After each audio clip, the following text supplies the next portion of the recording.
Опана. Сен бірден істесең болады ғой, бекул. Көретін боласыздар. Мощный болады. Күлмеші көрмекті. Тұрды, астында қалай пас тұрап тұрсың не? Ақша берет күш, істелям бір екі үш. Ал достар, бізде шашлык істеп отырмын, достар, біз сыртта Шымкент қаласында шашлык істеп отырмыз, плюс где-то 13-15 градустың аралығында. Опана. Балалар. Кеттік. Мына жақта бассейн. Пока жылы емес. Кеше бассейнді өшіп тастадық. Подогрев, онда ештеңе жоқ пока что. Бірақ қазір бізде Досиктің каналында стрим өтіп жатыр. Ол жақта телеграмға 7000 подписчикке жетсек, мына мұзды бассейнге секіреміз дейді балалар. Достар, міне бізде осы жерде балалар шашлык жасап жатыр. Что-то милер, қалай? Тема. Қарны ашып кеттім, нан жеп болдым. Қазір кішкенеден кейін дайын болады. Арман мен Бекул деген бізде мастер шашлыкка дейді ғой. Йо, қайрандар келдіңдер. Мынау бақсы үйтатын емес па? Бітіп қалды ғой, қыз бұл көрмеді ғой. Арман ана жақта запись. Шыбық керек негіз оған. Ау. Қайта Бекул. Қайсы? 35 болды қызы почти.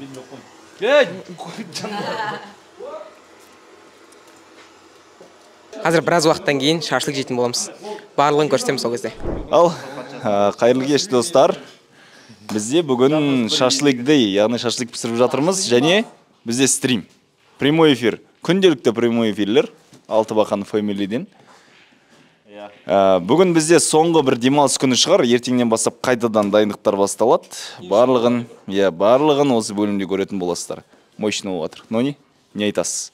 Нұрлан мырза. Шашлык пісіріп жатырмыз. Шашлыкке қолымыз енді жетті. Әдемі ауа райында, әдемі шашлык жейміз қазір Құдай қаласа. Сендерден достар қолдау. Осы видеоның описаниясында Telegram болады, TikTok болады, Instagram болады, үшеуіне жазылыңдар. Жалпы сендер қолдасаңдар, біз алға дами береміз. Осы жерде бәріміз бірге Арман Пірмановтың қалай шашлык пісіріп жатқанын көреміз. Арман аға, сіз осындай дәрежеге қалай жеттіңіз? Кезінде негізі ойнадым, мектеп кезінде шашлык болып істегенбіз, 9-шы класс, 10-шы класс, 11-шы класс. Кейін арасында официант та болдық. Үйреніп еш нәрсе жоқ. Қарның аш болса, любой нәрсеге үйреніп кетесіңдер, любой. Мен сіздерге қазір пілдің етін көрсетем. Мынау пілдің еті. Мына жерде не аюдың еті ма? Ненің еті мынау? Оң енегі ма? Енектері қандай болады екен, достар?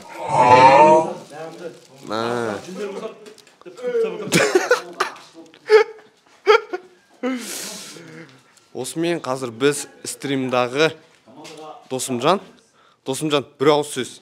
Оққа деген. Ассалаумағалейкум достар, қалай жағдайлар, домалақ бастар. Достар, бізде қазір тікелей эфир болып жатыр, және біз шашлык істеп жатырық. Шашлын дос. Осымен біздің демалыстарымыз аяқтап қалады-ау, ертең тағы да қиын жаттығу бізді күтіп тұр. Сондықтан жаттығу күн сайын қиындауда. Сондықтан бізге тек шыдамдылық керек, және не керек? Бізге не керек басқа? Күш-жігер керек. Күш-жігер керек, шыдамдылық керек, бәрі керек, рух керек, жігер керек. Мен қазақпын, мың түрілген.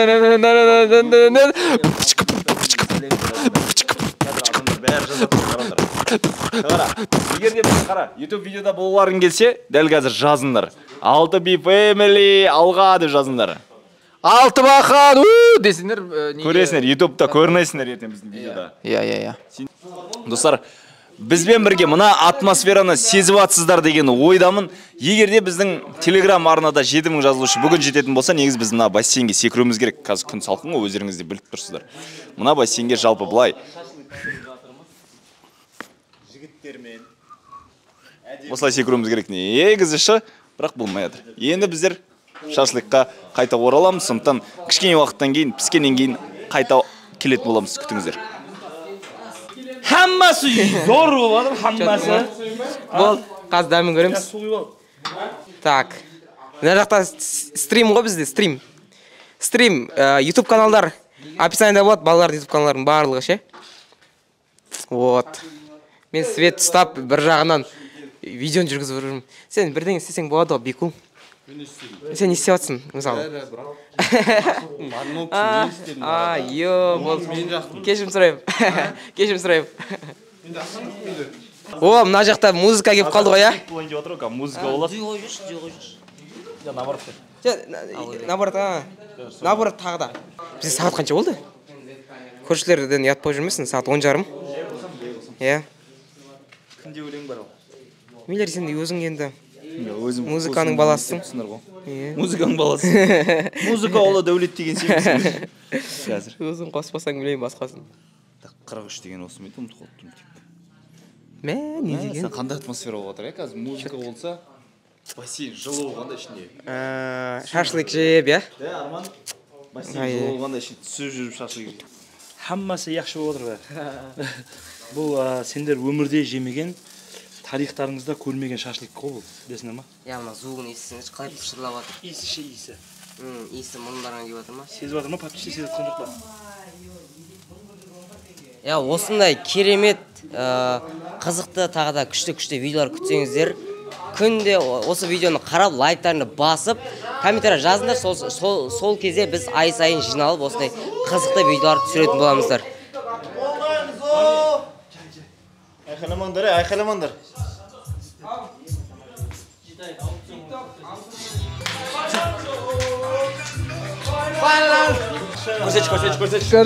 Көрсет.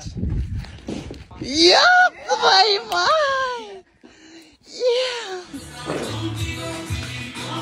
Әмні!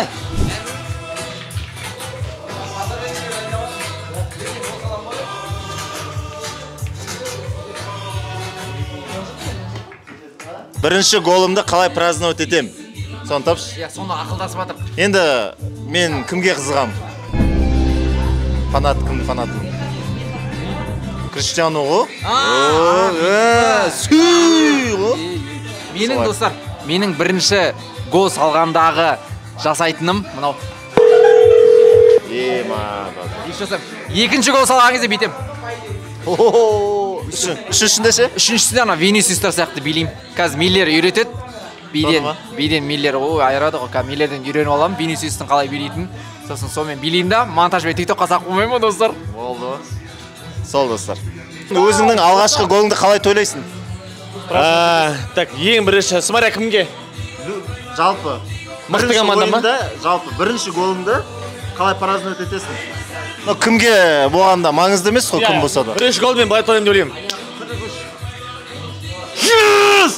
Сөйтіп па? Мен Роналдо. Мен Роналдо сияқты. Мен Роналдо сияқты отырмын. Мен Роналдо сияқты отырмын. Сен ба? Или мен былай тойлаймын. Жал. Тима, нау бар ғой. Үйтедім же. Нау ба? Нолитко. Нар жағынан тұрайық. Бір қолмен ұстап өліп баратқансың. Ненің еті? Қойдың. Қойма тоқ па? Мынау кәдімгі ресторандағы шашлыктан кем емес, серьезно айтамын.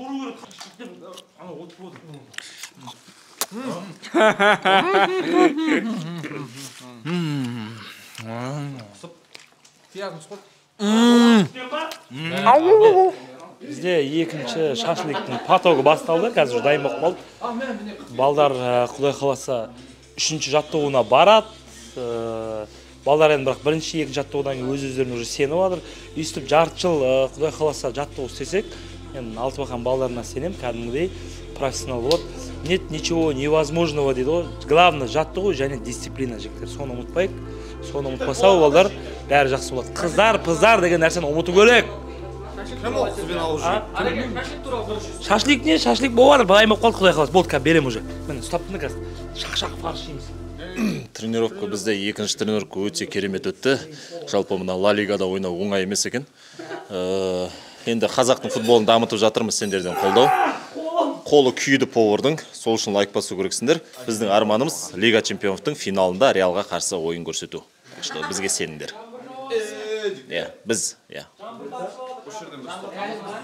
Жигал. Бисмилlah. Бақыт жоқ. Өтірік емес. Құдай көріп тұр ғой. Мощный мынау. Мощный мынау. Алсай Рома. Мош. Ошын қамат мына жерде қазір.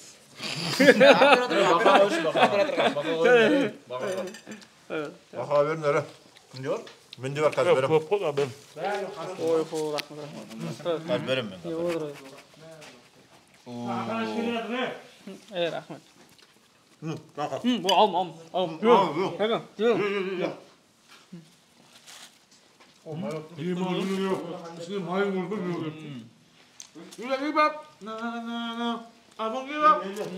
Ассалаумағалейкум.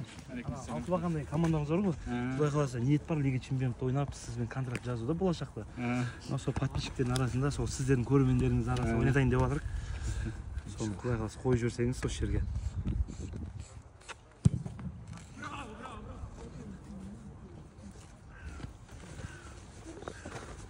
Не деген автограф? Курс оқисыздар ма? Специально осыны алу үшін? Мен де көп үйрендім. Ал ертеге сәттілік. Алейкум ассалам. Келесі бізде ұлттық құраманың е-мое легендасы бізге Алтыбақан білесің команда? Ашылғанымыз білесің ғой, иә? Білемін. Жақында лига чемпионы ойнайын деп отыр.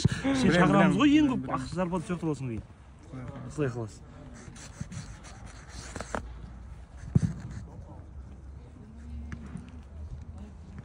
Қақтан алады, бұнда автограф болады, қақтан аласыңдар.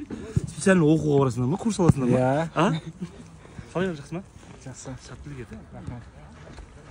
Ассалаумағалейкум достар, қалайсыздар? Сіздермен бірге мен Бейкул. Бүгін бізде 3-ші күннің тренировкасы болды. Өте жақсы өтті деген деп ойлаймын өзім. Өйткені балалар 1-2 күнге қарағанда қазір кішкене бір-бірімізді түсініп, бір-бірімізге пас беру деген сияқты нәрселер өте жақсы болып жатыр. Айтпақшы, сіздерге бір нәрсе айтып кетейін мен. Менің келуімде өте қызықты болған негізінде. Менде Алтыбақанға кел деп арман звондаған кезде, осылай Шымкентте жиналып жатық. Негізінде бізге Алматыда жиналу керек болады. Сол кезде мен Арманға айтамын, менде қаражат жағы болмай жатыр, не істейміз деген кезде Арман маған билет алып береді Алматыға. Сосын ол 31 январға болады да, кішкене Алтыбақан Алматыда жинала алмайтын болып, бәріміз Шымкентке қарата жиналамыз. И сол кезде уже Арманға айтқан ұят болды да, менде қаражат жағы тоже деген сияқты. Сөйтіп, мен өзімнің ноутбугымды сатып, и сол ақшамен осында келдім. И сол қалай айтса болады. Өйткені ноутбук маған өте қажет нәрсе болғандықтан мен оны жертва қылып, өз арманымды осында орындап, және сіздерге өз ойынымды көрсетуге, Алтыбақанды дамытуға келдім деп айтсам. Мейлер озасын, шаршадыл. Мейлер шаршадыл. Давай. Давай, Рома! Ауылдың ең қатты жүгіретін сен едің ғой, біле. Ассалаумағалейкум. Мынандай болып отыр, қазір маған звондап отыр. Андай лигалар, типа. Қазір бір Алматыда бір лига ашылайын деп отыр екен анау. Сол жерге, футлап ше, футлап да. Сол жерге играйте моей лиги деп жазып отыр уже адамдар. Ол кішкене осы жетістік уже. Кәдімгідей үлкен адамдар звондап, давай сендер бізде ойнаңдар. Жақсы направление келеді. Жігіттер, сәл тренировкамызды бүгін 3-ші жаттығуымыз Алтыбақанның. Лайкпен қолдап жүріңіздер. Мына жерде балдар жиналып, қазір күннен балдарға сәл жеңіл болып отыр. 3-ші жаттығуымыз осыны давай мұқиятты тренерімізбен міне Делвиньо мен Жасикаға келіп бізге үйретіп, сендерге үлкен рахмет. Бір-екі видеода бағана көрдік. Рахмет айтпаппыз. Шын жүректен міне Алтыбақанның атынан рахмет. Көңіл уақытыңды бөліп, көңіліңді бөліп отқанға Жасик, құдай қаласа, егерде үлкен жоба болып дамып неғып отсақ, бәріміз бірге боламыз. Делвиньода онда арнайы өзінің өмірлік тарихы бар, қиындық, соны да кейін сіз айтып кетесіз қалай болатынын. Ал, давай, Жасик, өзің айт, мен қыстырайын. Ассалаумағалейкум, жігіттер, тағы да. Бүгін 3-ші тренировка, кішкене кеш бастап жатыр. По плану 1 сағат 20 минуттық тренировка пландаған едік. Бізде 1 сағаттық тренировка болайын деп тұр бүгін. Кішкене қазір нені тренировканы алдында айта кетсек, жігіттер, енді жиналып жатыр, не етіп жатыр. Сендерге үлкен просьба десеңдер де болады, өтініш десек те болады. Білем, бәріміз блогтарымыз бар, каналдарымыз бар, бірақ тренировка келген кезде 1,5 сағат жігіттер осы жерде болайық, назарымыз, 1,5 сағат осы жерде барымызша күш салайық, чтоб ертең ойындарда, нелерде соның бәрі бізге результат әкелетіндей. Арманмен де сөйлесіп жатырық, ертең ойындар, жарыстар болатын болса, сендер хотя бы жинап бір 10 күндік күніге тренировкалық цикл керек та. Чтоб тактически кішкене енді 10 күнде біз прям Ливерпуль или Сити болып кетпейміз, бірақ хотя бы начальный ойынымызды кішкене тактика түсінетіндей по футбольному кішкене ойнап бастауға болады. Физикалық тұрғыда и кішкене хотя бы 10-20% тактиканы. А дальше уже жұмыс істей береміз жігіттер. Большой поляға ол үшін енді хотя бы арманға да айттым. 15 адам керек хотя бы. Хотя бы 15 адам, өйткені ол жақта нагрузка басқа болады, мынау поле мен ол поле нагрузкасы және тактикасы вообще басқа, сондықтан ертең өздерің шыққанда да байқайсыңдар, ол жақта гектар болып көрінеді надан кейін сендерге. Енді ойнағандарың да бар арасында үлкен поледа. Сондықтан ендігі ойын не болатын кезде күніге тренировка жасап, соған дайын болатындай хотя бы ше. Бір 15 адамдай, Құдай қаласа. Ал бүгін қазір бастаймыз жігіттер. Бізде бірінші мына жақта 2 колоннаға тұрып бізде лестница, мына жақта кішкене жұмысымыз бар. Содан соң мына жаққа ауысамыз. Бұл жақта жұмысты дальше ар жақта бір істеген упражнениеміз бар ғой, пастар. Соны істейміз, 1-2 упражнение тағы қосамыз арасына. Так что бүгін қызықты және продуктивный өтеді занятиямыз. Жігіттер, дайын болсақ, давайте. Кедергі келтіретін нәрселер болса, телефон не болса артқа қоясыңдар. But we got sticks for real. We looking out for the opposition. We don't do this for mass appeal. Don't make me blast it still. I put in work, no Vladimir. They want me to lose, but I can't. Mama shed like 1,000 tears. I can't do that shit to waste. I pull up in Mercedes. Next year you gon' see me pull up in the race. All my niggas ball hard. Mama told me, boy, make sure you tie up your legs. Hey, when I was down bad, boy, I got on my knees and I started to pray. Now I'm breaking bread with my young veterans. You was a part of the gang. No, now we getting paid every single day. Yeah, I was hustling. I could turn an 8 to a 28. Let me show you, buck 12, nigga, they can kiss my ass. Yeah, see them lights, bitch, you know I got the strap. Buck around, I push to getting paid every single day. Yeah, I was hustling, I could turn an 8 to a 28. Let me show you, buck 12, nigga, they can kiss my ass. Yeah, see them lights, bitch, you know I got the strap. Buck around, I push to жалпы мен негізі бұлармен ойнағым келіп тұр. Қақпада тұрып ойнауға болатын еді, жаттығу істеуге болатын еді.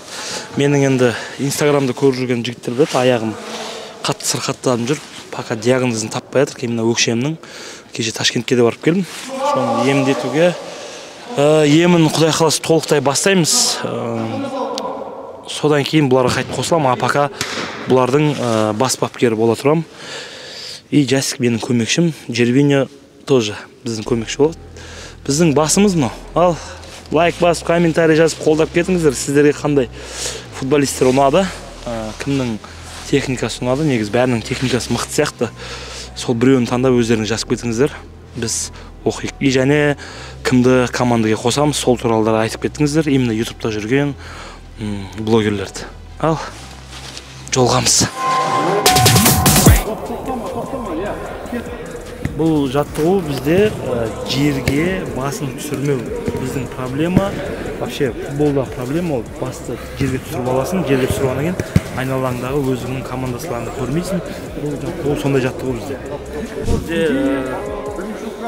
мынандай жаттығу, пока балаларды физпартта топ дайындау, доппен және аяқтарын дұрыс қоюды жасанға әнеугін айттым, үйретіп балаларға дедім.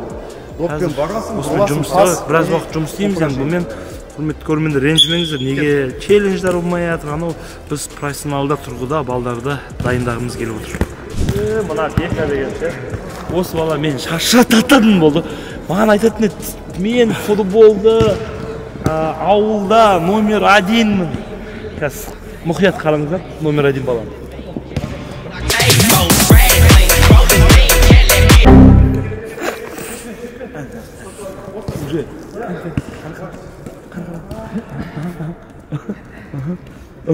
Главное делать умное лицо, что ты все понимаешь.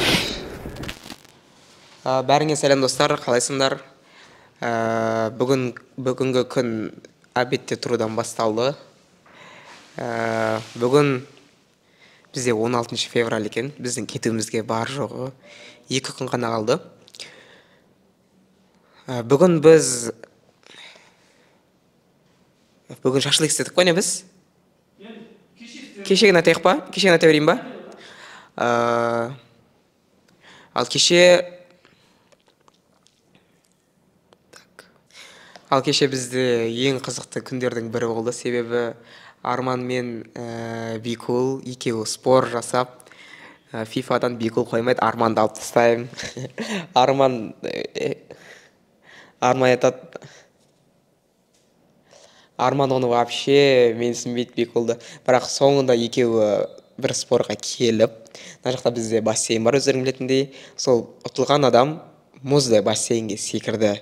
Арман мен Бикулдың қарсыласқан видеосы бұл видеода болмайды. Ол Арманның өзінің YouTube каналында болады. Мен кішкене сол күндері ауырып қалдым. Пардан кейін мұздай бассейнге секіргеннен кейін ба білмеймін даже. Или ана жақта бізде шөпті жалаңаяқ ойнағанбыз. Содан кейін что-то менде даусым байқап тұрғандарыңдай кішкене ауырып қалған болатынмын. Ал бізде осы жұма күні жұмаға бардық. Жұмаға барып келгеннен кейін ары қарай бізде уже тренировкаға кеттік. Тренировка жасап, одан кейін осы Шымкентте жақсы бір мейрамханаға барып балалармен тамақтандық, қуырдақ, анау-мынау барлығын алып үйге келдік. Үйге келдікте біз Алтыбақанның официальный, яғни ресми арнасына видеоны жүктедік.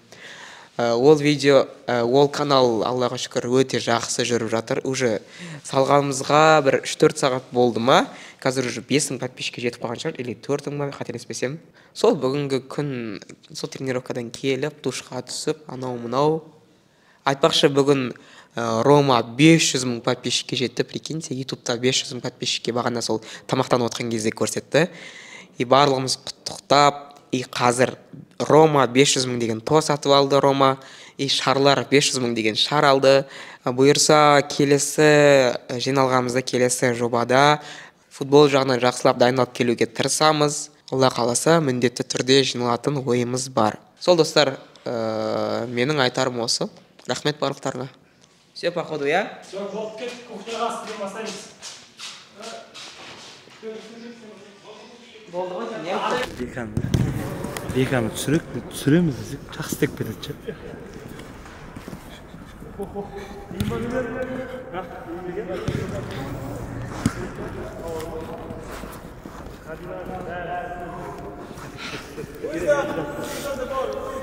Бузец, кем следующий? Арман жасамай отыр. Саған болмайды ғой. Сіздің айтылдыма екен Арман,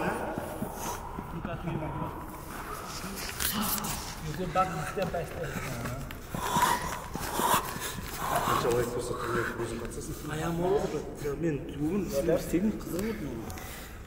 Шашақ болған.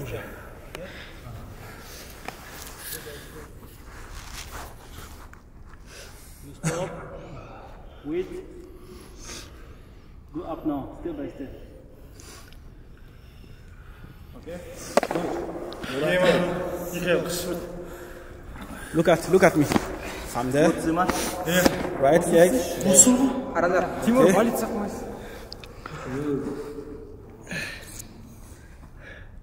Шашын үлгіге соғында кезде. I'm going. Go down, step by step. You can stop.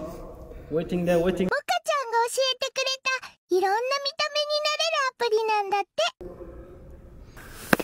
My right leg, back. Okay, good. Left leg. Аш. Аяғын қаттыра қашса сен дербені өзің рәп қаппады. Аяғын қашса. Шынтақпен сыртқа жүктек, шынтақпен итегесін. Шал адамның аяғын қарашы. Мен жасым 40-та айыппесе ше. Қара. 20 жасым аяқты бар. Аяғын жау отыр екен. Аяқты алды ма? Жау отыр. Сен биге қатысқасын қойшы, координация болсын. Биге балансы қатысың, секір отқан. Мені биге қатысқан. Қарандар, биге қатысқан баламен ашейін жүрген міне қимылдамайды. Қимылдамайды. Би осы үшін керек бізге. Уже спина устала, ножки болят. Би өте жақсы ғой неге? Осы би керек. өте маңызды. Түсіндіре алмайтын балдарға ше. Би керек өте маңызды. Координация. Ұялады. Бізге тренерлер даже айтады. Өзің үйге бар да, айнаның алдында өзің қарап тұр билендерді. Мен сондай красавчик. Гибкий болады. Ашим бет Вандам сияқты билеуге бола ма? Вандам сияқты. Қаласаң қалай. Жоқ, аны хореографический керек та, ананыкін деші. Қарсы, координациясын қаршы. Қиын. Мені қара. Жоқ қой, короче. Не мешай. Мына қатырасың да.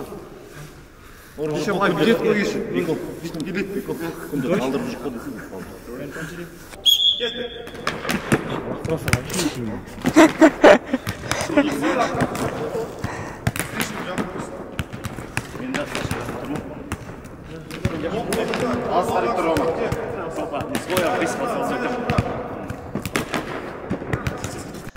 Тамағым кішкене андай болып қалды, айқайлай бергеннен соң ше, мына жерде балдармен жүргесін кәдімгідей әртүрлі видео түсіріп, айқайлап, эмоция бәрі мощный кетіп жатыр ше.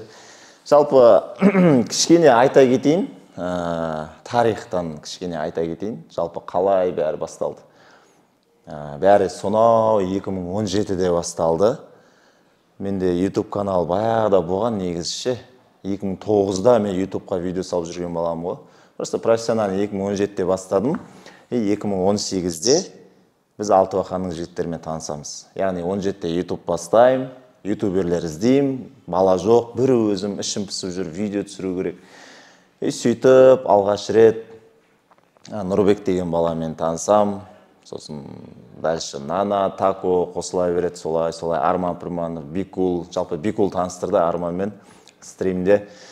Сөйтіп 18-ші жылы бәріміз атау қояйық, бір топ болайық деп, Алтыбақан Family деп өзіміздің YouTube ұжымымыздың атын қойдық. Неге Алтыбақан Family? Өйткені Алтыбақан Family деген қазақтың ұлттық ойынның, енді жалпы біз ойын ютуберлеріміз ғой, біз ойын түсіреміз да, ойын ойнаймыз, ойынға қатысты атау болсын деп, мен отырдым да балдарға ой тастадым, қазақтың ұлттық ойынның бір атауын аламыз, Алтыбақан деген дедім да. Балдар басында деп бастар қисайып, онша емес, бір түрлі естіледі ғой деген сияқты бірден келіскен жоқ ше. Бірақ 5-10 минуттан кейін Нони негіз дұрыс айтады, Алтыбақан что-то ұнаватыр дейді да, уже ұнаватыр, айта бергесін, Алтыбақан деп ойлай бергесін. Күшті болып кетті, и сразу 15-20 минуттың ішінде Алтыбақан Family деп атауын қойдық.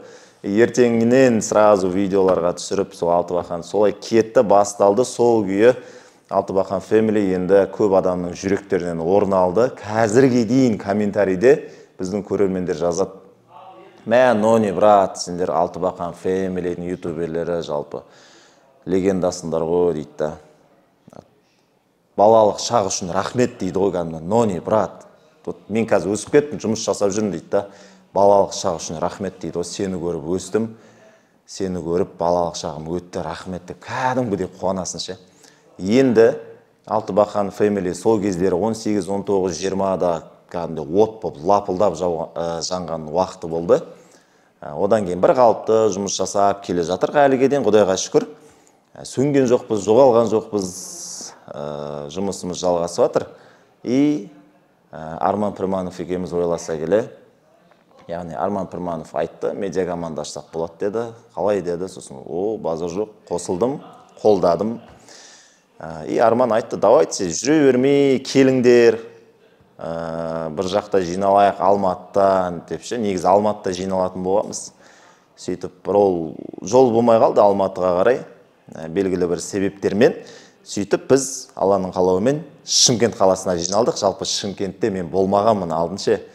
Әшейін қасынан өтіп кеткенмін, бірақ қалада болмағанмын. Как раз Шымкентті көріп қаламын деп кәдімгі бір кішкене бір қуаныш болды. Іштен Шымкентке келдік, көрдік. Енді Шымкент жайлы Құдай көріп тұр ғой. Андай әшейін мақтайын деп жатқан жоқпын, типа Шымкентте отырмын ғой, міне осы қалада отырмын, Шымкент маған ұнады деп просто айтайын деп жатқан жоқпын да. Шымкент қаласы кәдімгідей менің жүрегімнен орын алды, өйткені балдарға күнде айтамын ше, андай көшедегі кафешкілерге, ресторандарға бар тамақтанған кезде кәдімгідей Шымкенттің өзінің бір вайбы бар ғой. Әдемі бір жылы вайбы бар да, адамдары бар ғой. Суық емес ше, отырасың бәрі адам көп, қандай кафеге барсаң адам көп, бала шағасымен, жастар, кәрісі де бар, бәрі қазақша сөйлейді, бір-бірін құрметтейді, кәдімгідей өзінің бөлек бір ерекше вайбы бар, өте қатты ұнады. Енді мен Астанада сәл суықтау адамдар орысша сөйлейді көбісі, Шымкенттің адамдары өте керемет екен жалпы. Кухнясы маған, асханасы Шымкенттің бар ғой, белиссимо ғой, итальяно, испаньяно ғой, короче, жалпы өтірік сөздер кетеді осы жерде. Жалпы Шымкенттің асханасы өте қатты ұнады маған. Бүгін біздер балдармен бір кафеге бардық, асханаға, енді атын айтпай қойын, бірақ енді сол жерде орын әрең таптық. Адам көп. Қозының етінен жасалған қуырдақ жейміз ғой. Кім Шымкентке келген жоқ? Шымкентке келіндерді қозының қуырдағын жеңдерші. Өте керемет. Жалпы Шымкент қаласы маған өте қатты ұнады. Сол біз Алтыбақан Family командасын Аллахтың қалауымен аштық. Енді алға қарай қадам жасау керек, алға қарай қозғалу керек, тоқтамау керек. Жаттығу бізге өте қиынға соғып жатыр. Өйткені балдар футбол ойнамаған.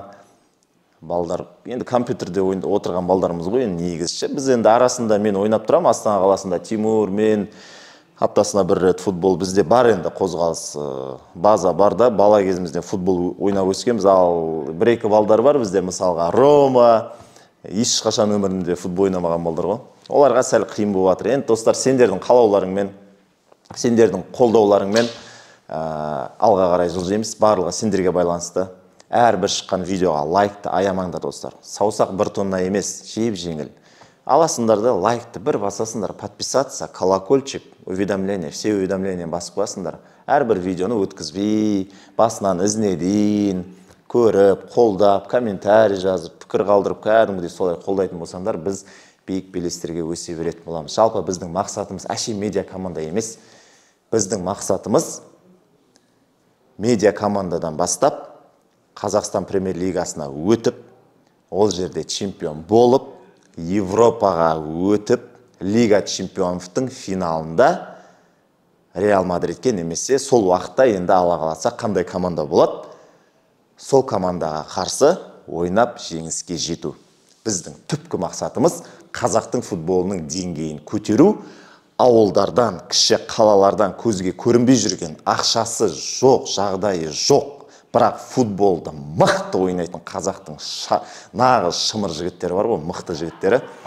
Сол жігіттерге көмектесіп, солардың жұлдызын жағуға бір мүмкіндік болсын деген бізде бір мақсат. Қазақтың футболы жоғарға көтерілсе, одан асқан қандай бақыт бар достар.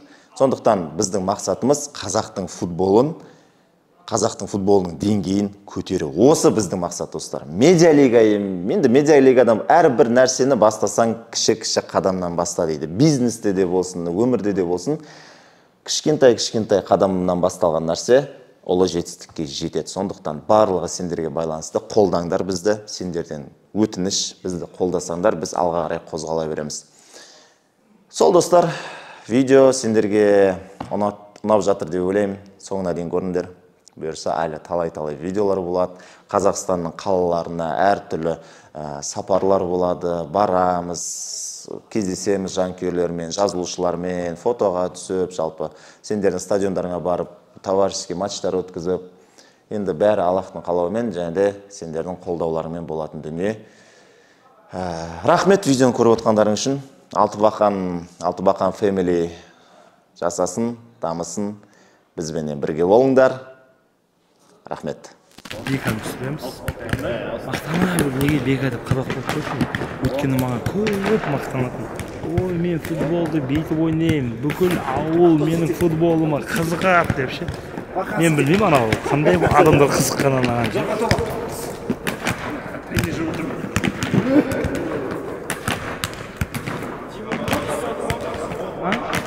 Дима четкий ғой мен.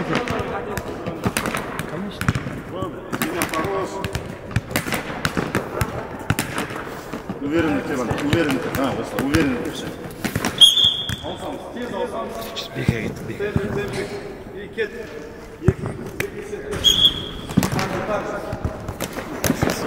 Бека,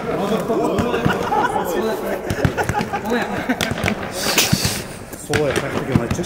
Солай аяғы жоқ қой. Давай. Солға түскен балықтар. Қолы деймін атыш. Көрсейм. Қолмен.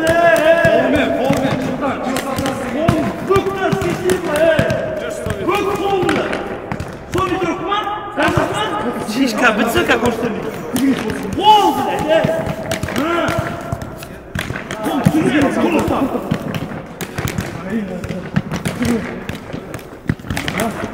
Қол істесен отыр шолды. Біргесте жүр отқында.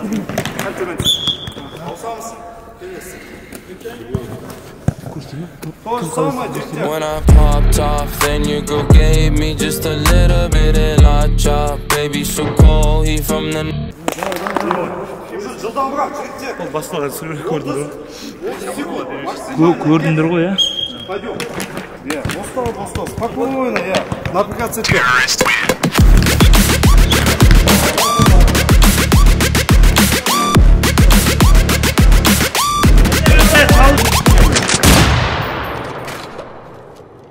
Баршаңызға ассалаумағалейкум. Бұл мен Тимур. Жалпы енді бізде қазір тренировкалар күшті өтіп жатыр. Так, сіздермен не бөліссем болады?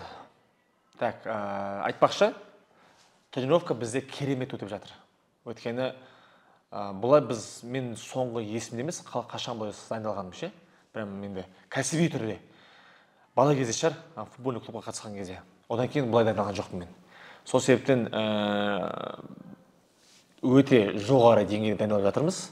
Бәрі керемет, күшті. Енді біздің жігіттер енді сәл күресуде отырып қалған болмаса, енді сәл оларға қазір не болып жатыр да? Непривычный болып жатыр да, оларға қиын болып жатыр сәл. Сол себептен енді қазіргі таңда осы периодтан өтіп кетсе, кейін ары қарай жеңіл болады деп ойлаймын. Осы жерде сабыр ету керек. Сосын бізге ортамызға Мейлдер мен Бикул қосылды. Керемет, ортамыз толып жатыр. Мейлдердің келген пайдасы жалпы бізге енді ол кәсіби биші ғой.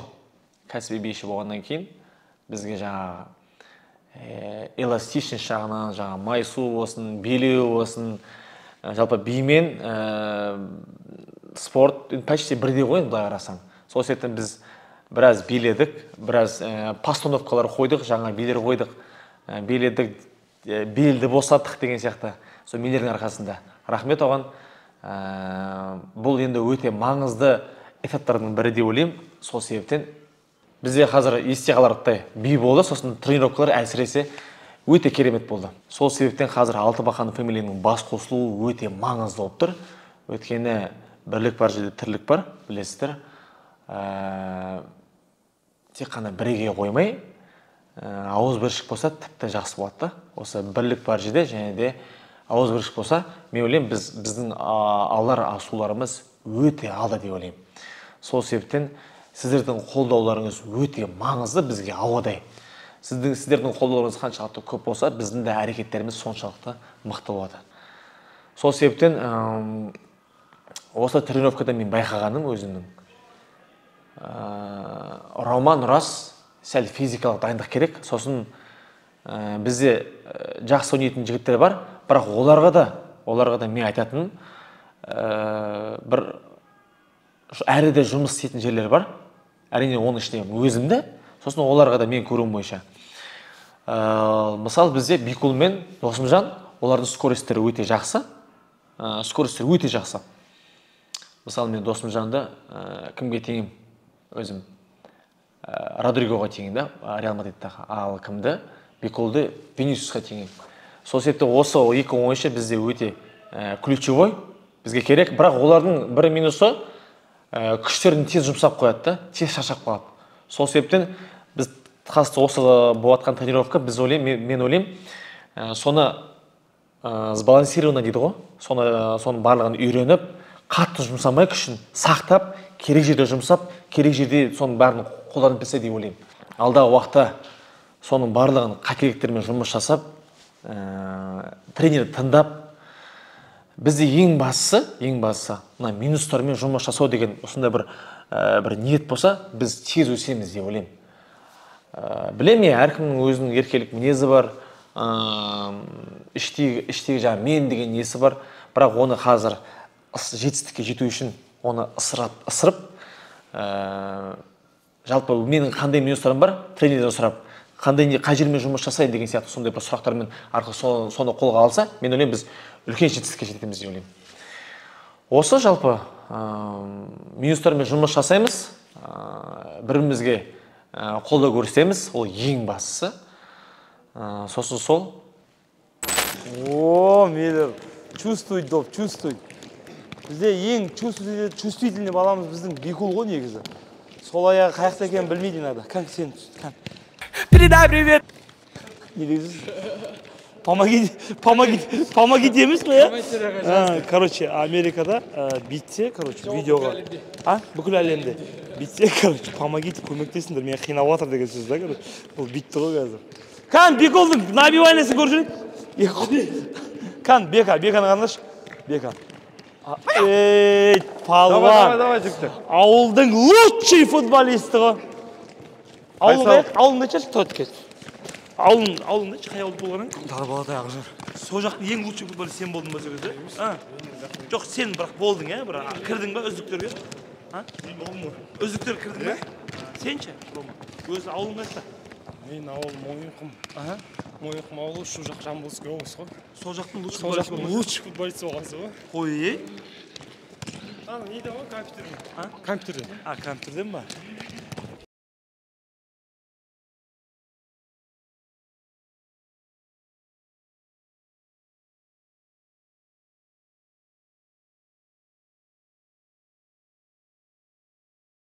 О, молодец! Давай, фишкаға жігіттер. Фишкаға. Бека, кел. Кешегі упражнение жігіттер. Набедет көрші. Бека, тұрсай. Мына жаққа тұрасаңдар біреуін. Біреуін екі адам мына жаққа, екі адам ақ жаққа. Қабылдайсың сразу мына жаққа. И пас. Ауыз. Кет, жігіттер. Давай. Бір, екі, ауыз. Тима, сен істейсің кәз, сразу. Бір, екі. Тима, ауыз, дұрыс ауысасың. Кімге берін соған?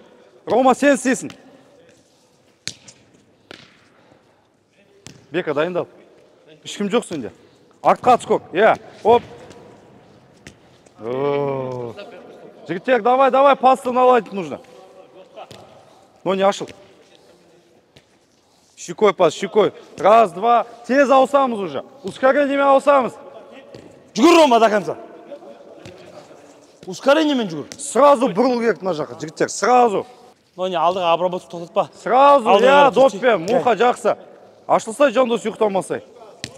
Сыртпен пас. Рома, жүгіріп барш. Ускорение. Жүгіріп барындар, жаяу емес, жігіттер.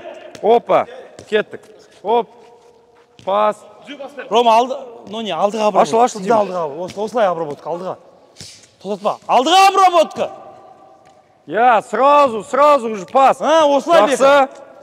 Осылай бека, алдыға обработка. Алдыға мөне. Жақсы, сразу бұрыл. Бека, молодец. Алдыға обработка, алдыға. Молодец, Милер. Точно берсе, врагыңа беріп атсың ба не? Охо. Енді наоборот, сол жаққа істейміз. Енді наоборот істейміз. Мына жаққа адам. Жоқ, тағы бір адам келді. Байқамай кеткен жоқ. Жандос та тұрсын. Стайын деп тұрдым да, қойшы кете берсін дедім, сөйтіп қой дедім. Жігіттер, фишкадан обязательно метр. Осылай, сразу бұрылайық. Доппен. Кеттік. Стенка деген жоқпын ғой, Бека. Наоборот, тура сол. Наоборот. Сразу бұрыл. Екі касание. Раз, два, бір, екі, ауысамыз. Сәл темпті көтеру қажет. Сол аяқпен тура сол алдыға обработка. Жандос. Жылдам ауысамыз. Алдыға обработка. Тоқтату керек емес. Жалпы біздің футбол ойынымыз қазір өте қызықты өтуде. Алғашқы видеоны білетін шығарсыздар. Алғашқы видеоны көп адам күтті, көп адам қашан шығады, анау мынау бүкіл жерде жазды. Инстаграм, Телеграм, Ютуб. Жалпы мінекей шыққаннан кейін өте жақсы результат көрсетті ол видео. Енді осы видеода үлкен жақсы результат көрсетті деп ойдам. И біздер одан әрі өсе беріп, үлкен жетістіктерге жетеміз деген ойдамын. Және де сіздердің қолдауларыңызбен әрине, егер де сіздер қолдасаңыздар, біздер ары қарай дами береміз. Сол үшін сіздерден тек қана қолдау күтеміз. Жалпы бүгінгі тренировканы айтатын болсақ, өте қызықты болды, маған ұнады. Бірақ енді ойынын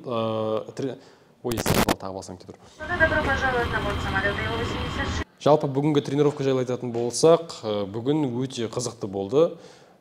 Дебриньо, енді қара домалақ, өзіміздің африкалық жігітіміз дейміз ба, не дейміз, тренеріміз дейік. Одан кейін Жаслан ағайымызға өте көп алғысымды білдірем.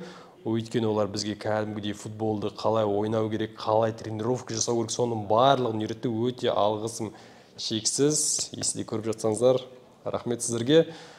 Сол кісілердің арқаларында біздер кәдімгідей дайындалып, уже өсіп өніп жатырмыз. Бірінші тренировка жасаған кезде мен аяғымның барлығы ауырған болатын, өйткені кәдімгідей шынайы тренировка жасағаннан кейін, качественно жасағаннан кейін аяқтың бәрі ет, бұлшық еттер бар ғой, солар барлығы ауырды.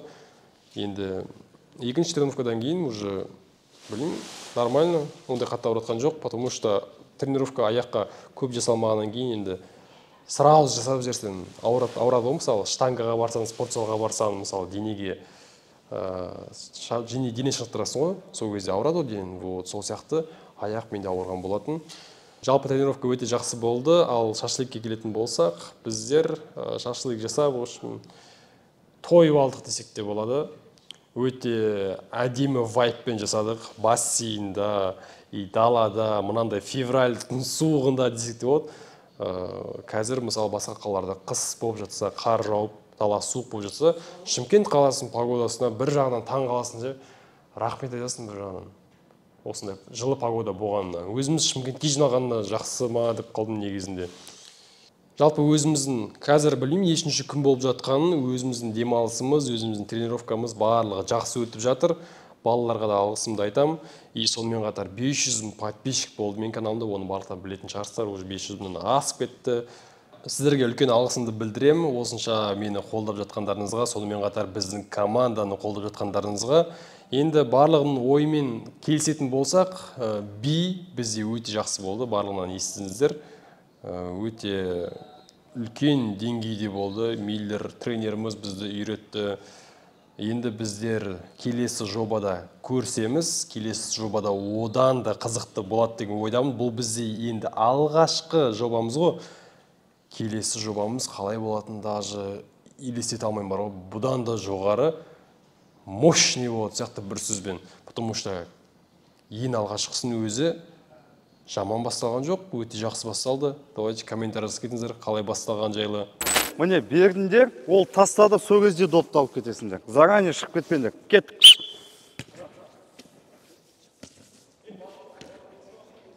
Бір, ек. Ай, давай, жігіттер. Бер. Вот. Ага. Вот, болады, good. Рома, жүгір. Рома жақсы. Рома, жүгір, паркты жүрсің бәне қызымен. Бер. Ага, қал соқта. Бір, екі, үш.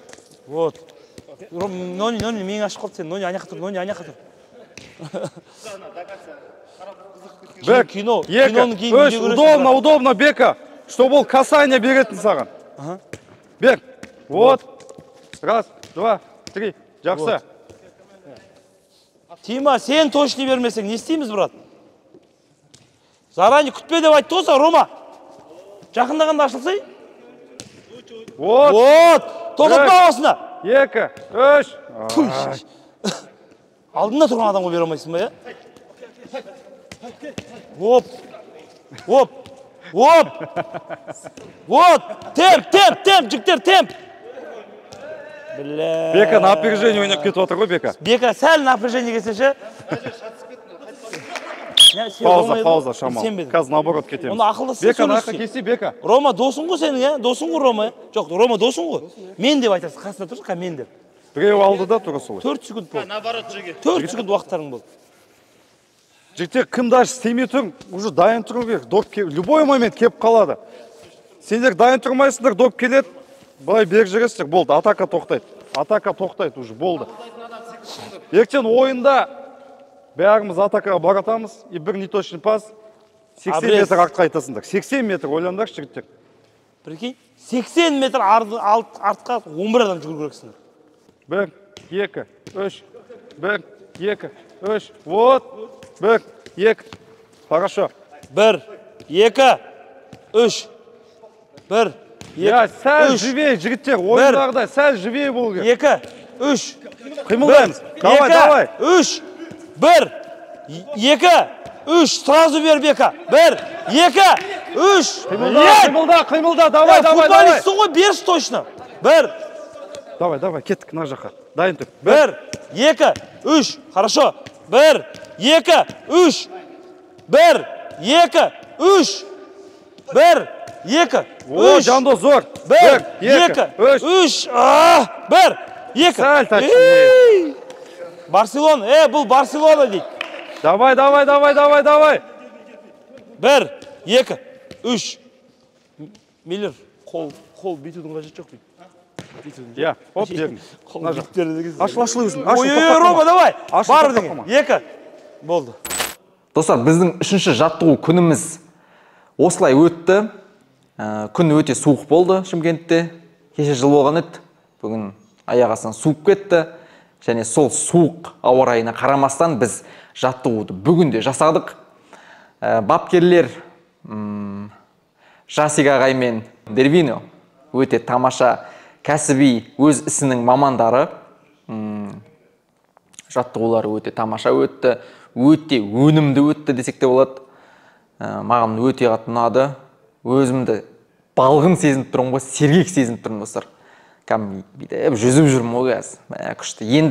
Енді дыхалкамды ашып алсам, сосын техникамды кішкене күшейтсем, болды ғой достар, Алтыбақан медиа футбол құрамасының патшасы болып тұрмын ғой достар. Болды, одан кейін мені Реал Мадридке шақырады ғой достар, Алла қаласа. Солай достар. Сосын бүгін біз шашлык жасадық достар.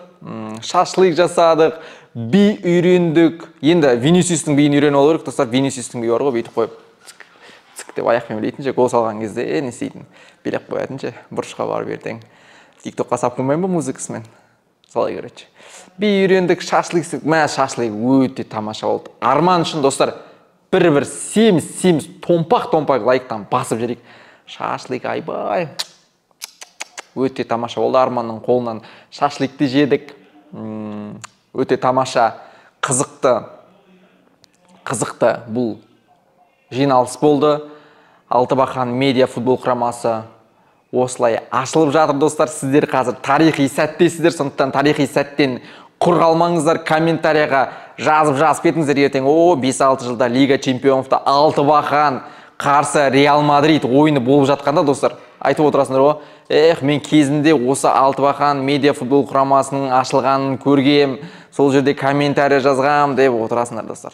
Мен компьютердан кейін бұл футбол құрама қалай болды? Менің сезімім. Мен футболды өте сүйем, өте жақсы көрем, және жиі ойнап тұрам достар. Аптасына 2-3 рет ойнап тұрам десек те болады. Сондықтан былай кішкене икемім бар. Енді қатты бір қопарып жүрмесем де кішкене былай икемім бар. Сондықтан футбол маған өте қатты ұнайды. Алда әлі еңбектенеміз. Бағана айтқандай дыхалканы ашып алу керек, техниканы сәл жақсартып алсам. Негізі кішігірім бар ғой, Роналдумын кішігірім. Кет. 1, 2, 3. Вот! 4, 5, 6. Ауыстыр. 7. Өтті ма не? Кет, қалады ортада. 1. Кімнен? 2, 3, 4, 5, 6. Тима, түрттің қаштың. Очко бар ма? 4, 5. Ай-ай-ай. Қалды очко бар. Очко, очко қалады іште. 1, 2, 3, 4, 5, 6, ауыстыр, 7, 8, ойна, 9, 10, 11, 12, 13, 14, 15, 16, 17, қаласындар. Шо, ділгейо. 15. 1, 2, 3. Ай, шық. Екеу болды уже. Жүрсең уже отбор. Санау атқан жоқ ешкім. Мен санадым, 6. Қандай 6? 7. Давай, 8. Чирк. 8. Бля, қасынан тұр. Ол чирк. Доп направлениесі өзгертпесе чирк болады ол. Мен келгеннен кейін балдардың эмоциясы енді мощный болды. Шошып кетті, тем более Жандоспен рас, потому что олар келеді деп мені вообще ойлаған жоқ та. Екеуін түрін көрсеңіздер вообще күлкіден өлесіздер. Ал енді кешегі күн бізде, яғни бүгінгі күн керемет өтті бізде. Ал тренировкаде балдар сачковать етті енді. Конкретно бәрі жылап, түрлерінен көріп тұрды. Ондай физподготовкаға ешкім дайын емес. Менің өзім осы уақытқа дейін бимен айналыссам да қанша жыл профессиональный биші ретінде ол жерде маған да қиын болды. Сондықтан вообще спортпен айналыспайтын балдарға осы уақытқа дейін енді біздің 90-100% балдар барлығы компьютерде отырды ғой. 10 жылдың үстінде ойлаңыздаршы, қаншалықты қиын, осылай бірден келіп бастап кету. Біздер қаншама рет компьютерде отырып келіп, дәл осылай қиын тренировкалерден бастадық, бірақ ол да жақсы. Себебі біз бірден ойыннан бастаған жоқпыз, тренировкадан бастадық. Бірақ бір жаманы балдардың көбісі мынандай зат жасайды. Көбісі ойын қашан болады, қашан футбол ойнаймыз дейді да. Қайдағы ойын айналайын-ау, біз егер ойын болатын болса 15-ке нөл ұтыламыз ғой, шәлесе бүйтін өздеріңіз ойлаңыздаршы. Мынандай ойынымызбен, мынандай тренировкамызбен просто біз сол аяқпен бүйтін набивать ете алмаймыз ғой, сол аяқпен. Сол аяғымыз жасамайды, не рабочий бізде сол аяқ. Түсінесіздер ма? Мынау не рабочий бізде. Сондықтан пока бізге әлі ерте деп ойлаймын мен өзім енді. Ол мен жеке ойым ғой, сіздер де жазып отырыңыздар ойларыңызды. Бірақ кешегі күн енді керемет өтті. Шашлык жедік, шашлык. Мынандай болды. Белиссимо деген болды шашлык. Шашлык жедік. Енді жалпы біздің жиналған уақытымызды керемет өткізіп жатыр. Және романың 500 мың жазылушысы, 500 мың жазылушыға жеткіздік романы. Барлығымыз бірге тойладық. Өте керемет өтіп жатыр. Болашақта бір жарық, өте мықты, қуатты командалардың бірі боламыз деген ниеттеміз. Сондықтан тек сіздерден қолдау ғана қалып тұр ғой. Бірақ енді бытовуха оңай емес, достар. Біздің арамызда болып жатқан. Сондықтан әзірге барлығы нормально, стабильно. Бірақ алдағы уақытта көреміз не болады. Жалпы проект мынандай. Сондықтан просто лайк басып қойыңдар. Кет. Кет. Давайте. Осымен үшінші күндік жаттығуымыз аяқталып жатыр, тамамдалып жатыр. Челлендждер жоқ, анау жоқ деп көрерменді жазып ренжімеңіздер. Өйткені біз балдарды көктемгі жазғы ойындарға тез дайындау керекпіз. Сонымен қазір барлық жұмыс істеп жатыр. Барлық профессионал балдарды әкеп, қазір осы арамызда танымайтын бір балдар жүр, олар профессионал футбол қатысады. Футболист болған кезінде солар қазір біздің балдарға футболист болуды үйретіп жатыр. Так что жігіттер, сіздерден лайк және біздің телеграм арнаға тіркеліңіздер. Сіздердің көмектеріңіз телеграмда неғұрлым көп болсаңыздар, біз көбірек жиналамыз және өзіміз спонсорлар тауып, сол спонсорлар арқылы балдарды бір жерге жинауға тырысамыз. Так что жігіттер, сіздерден осындай лайкпен тіркелу ютубқа, телеграмға, ал бізден осындай сіздерге контент. Ал, кеттік. Рома мен кім? Рома, давай! Рома, давай! Давай, Миллер! Миллер, давай! Жігіттер, ускорение көп болады, давай. Давай! Жандос, давай, қолмен, Жандос, қолмен. Бикулда скорс бар, екен, Жасланыға, Бикулдың скорс қалай, Беканың. Бекан таяғым ше. Левый аяғым білмейтін, сол аяғым. Скорс бар, Скорс бар. Скорс бар. Кішкене бас жоқ та. Бас, сол бас не істейміз? Болды ма, бітті ма? Жоқ. Тағы бар ма? Давай, телефене берлер, давай. 80% жүгіп отыр ғой, полный. Полный емес па? Давай, Рома мен Бекул. Кет. Бір. Давай, Рома, давай. Рома, Бекулдан қаласың ба, Рома? Дайындаламыз. Ал. Тима, давай, Тима, максимально. Максимально, Тима. Жандос. Соңғысы қал, жігіттер, соңғысы. Мейлер озасын, шаршады ол. Мейлер шаршады ол. Давай. Давай, Рома! Ауылдың ең қатты жүгіреді сен едің ғой, біле.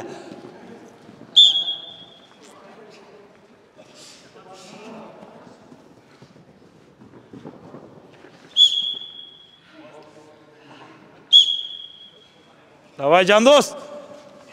Давай! Все, аяқталды. Қалайсыздар жігіттер, барлықтарыңа сәлем. Қалай видео ұнап жатыр ма? Бірінші бөлім көргендерің болса, комментария жазып кетіңдер. Қалай ұнап жатса. Жалпы осыған дейін айтатын ойым. Менің ойымша өте жақсы проект болып жатқан сияқты, сендерге ұнап жатқан шығар. Өйткені Алтыбақан жиналмалы өте біраз уақыт болды. Алтыбақаннан басқа да, яғни Досымжан келді. Баяғы Бекул енді Алтыбақаннан бұрыннан бар ғой. Ол да арамызға қайтадан қосылды. Оның өзі бір үлкен жетістік деп ойлаймын.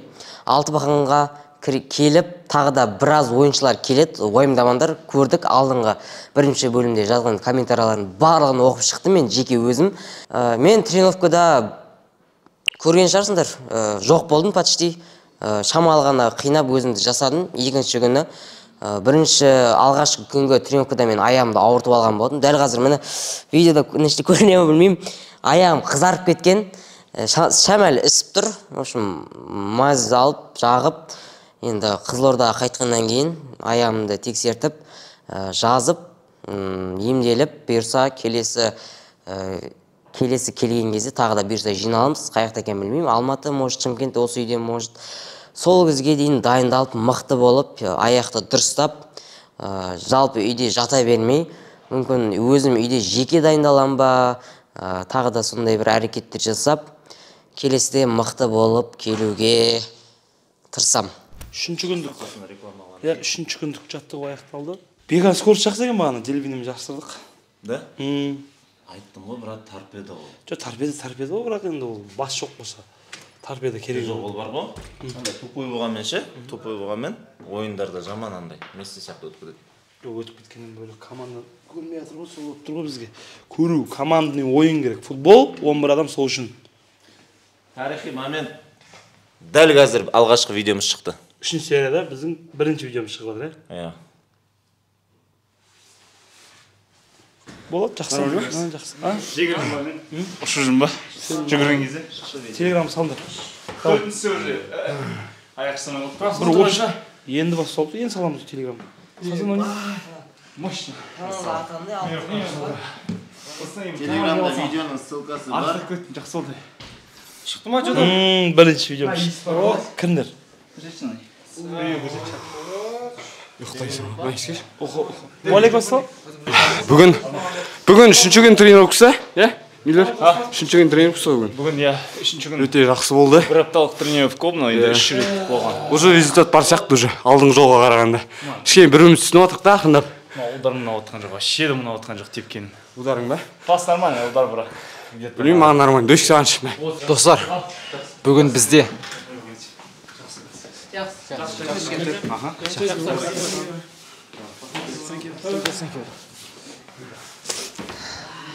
Достар, міне біздің жаттығуымыз, соңғы жаттығуымыз осылай болды.